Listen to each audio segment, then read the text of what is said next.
Hey, what is up, everybody? Before we get started, I would love it if you subscribe to the channel. We're always rolling out fresh content all over the country with some of the biggest names in the outdoor and fishing industries. All right, so last week I had put out a video regarding the latest LVS transducer, the LiveScope transducer that Garmin put out. It was a video that just showed unbelievable, immaculate detail of the fish. I mean, to the point you could identify the fish based on literally their shape. Now, I don't necessarily know if that video is real. I don't think it was, but I talked about technology progressing in our sport. There is one thing I didn't talk about in that video that I want to talk about today, and that is at some point, the technology has to stop. Obviously, you saw the thumbnail of me wearing virtual reality goggles and maybe like an interior, like what it would look like.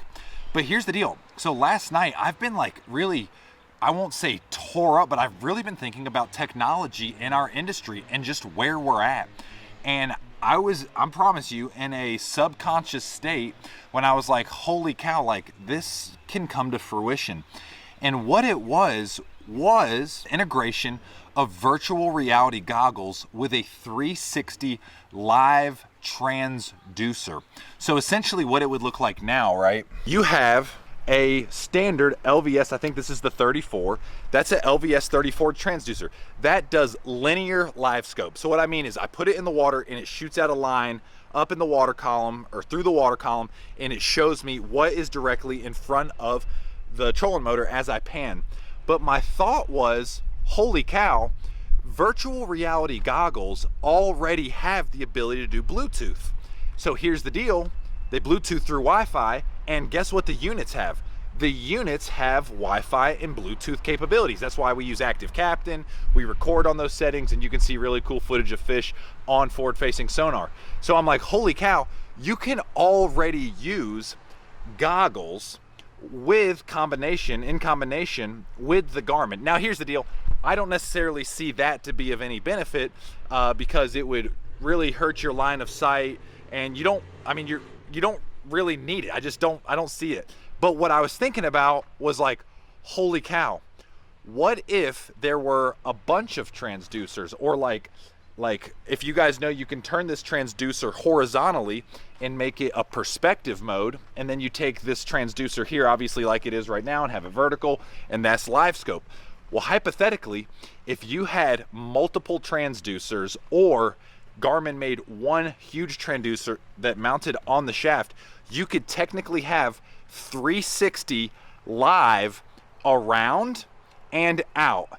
And I said, oh my gosh, now all of a sudden that becomes very scary in regards to having goggles, because now what would happen was it would triangulate based on GPS coordinates and everything as I am looking, as my goggles and my scope are connected. Now as I'm going, my LiveScope would be able to tell me how far fish were away, and then my goggles would be able to tell me the depth.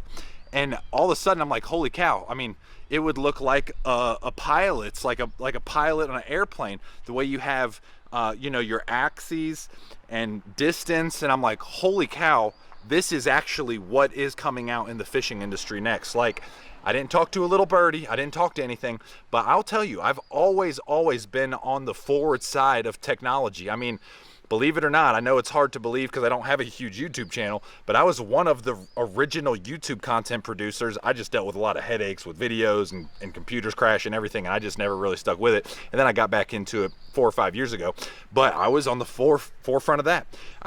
Me and a team have created fishtips.com. I'm a co-founder of Fish Tips, which is a marketplace for digital fishing guides. Like, I've always been very innovative and forward thinking, but when I got to thinking about like, no, goggles and technology, it won't ever do it. I'm not kidding. I was literally sleeping and I'm like, oh my gosh, that's what is next in the fishing industry.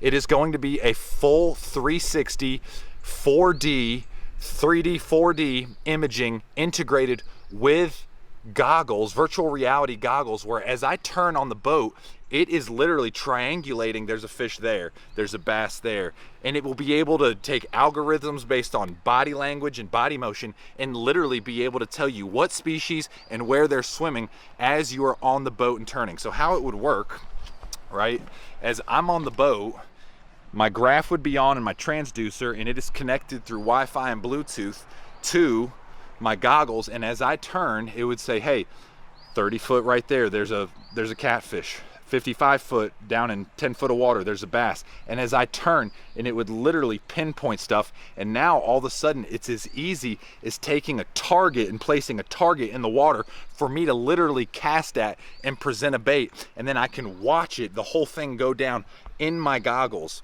That is literally where the technology is heading in our industry. And this is what I want to say. I am very pro forward facing sonar. I love it. I think it is one of the most incredible advancements in our lifetime in regards to fishing. Here's the problem. At some point, technology has to stop. It just has to stop. The reason is at some point you have to preserve the purity and sanctity of what we do on the water. These are fish in their natural environments. And let me tell you something, LiveScope has made it unbelievably efficient to be able to approach these fish, execute bites, find fish, and make it happen. I am so unbelievably grateful for it. But I think that Panoptix LiveScope forward-facing sonar is literally where it should stop. I do not think we should have technology that goes any further in our industry, because now at some point it doesn't to me, it doesn't become fishing. And let me tell you something, LiveScope is right on the cusp of like, we have it, it's here. I think it's cool. As a fishing guide, I've been a guide for a decade. I utilize it. I think it's great. But at some point in time, we have to draw a line in the sand.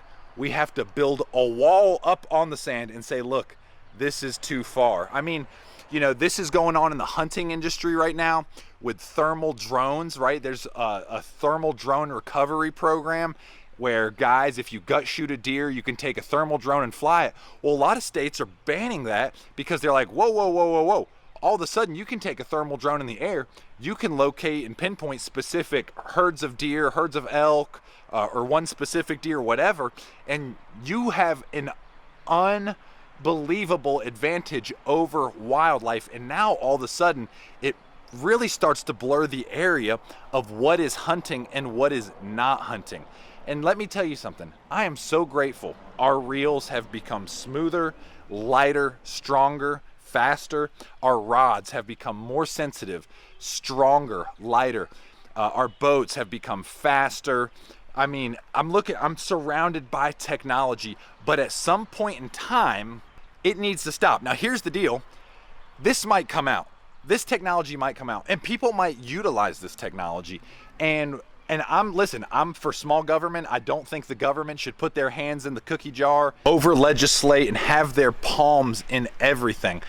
But there needs to be something that says, hey, this has gone too far. And I'm just saying, like, when I thought about that, I'm like, oh, that's kind of like foreign out, whatever. But I'm like, holy cow, if I've got GPS in my goggles, GPS here, and it's triangulating based on how I turn and perspective mode and downscan and LiveScope, I'm like, holy cow, this technology is 100% possible. And because it's 100% possible, let me tell you something, it is going to come out. And like I said, I just want to preserve the purity of what is fishing. It's going out, it's the unknown, it's trying to figure them out. And we're really, really, really flirting with that line right now with LiveScope in our industry, you know? So it's something to think about. I know personally, and I didn't make it clear in the video last week, we are at the pinnacle of what I think we should do with technology in the outdoors, period. I think cell cams are really pushing the boundary in the hunting industry. I think that LiveScope is pushing the boundaries in the fishing industry. And I'm just like, I'm pretty content with where we're at. You know, I think the more technology we get into, it's just like a never ending cycle. At some point we're going to be sending robots out on boats to do the fishing for us. Like, at what point in time does it stop? And listen, I'm just saying, and I'm not a conspiracy theorist, but like, I think about the movie I, Robot, and everyone's like, oh yeah, these little house things, they come in, they clean up after me, they cook for me, they do all these things, and all of a sudden there's a chip in them and they turn, and then now they're all trying to kill everybody and whatever. I'm like, listen, we're just spiraling. Not spiraling. I mean, yeah, you could argue we're spiraling, but we are just headed in a trajectory within the outdoor industry. I mean, guys, we're talking about the government wants to implement all electronic vehicles that are and can be literally governed by an OnStar and turned off at any point. We're talking about companies that are trying to put brain chips in people so that they could be connected to the internet, like at all times through their brain. Neuralink, I think, is the company. Like, you start thinking about this and I'm like, at some point we need to push back against technology. I know I'm seeing it in the fishing industry. I'm seeing it all across every industry. And I just am like, man, some things are really, really cool. And I'm not trying to be old school. I'm 30 years old. I'm not trying to be one of these old school guys that say it was better back in the day. But I'm just saying, at some point we have to draw a line in the sand. How much are we gonna let technology influence our lives? How much are we gonna let technology influence everything? At some point in time, I'll be honest, it just kind of wigs me out. So I wanted to make this video. I had this vision. That will be the end of fishing. Like, as we know it, it will no longer be fishing.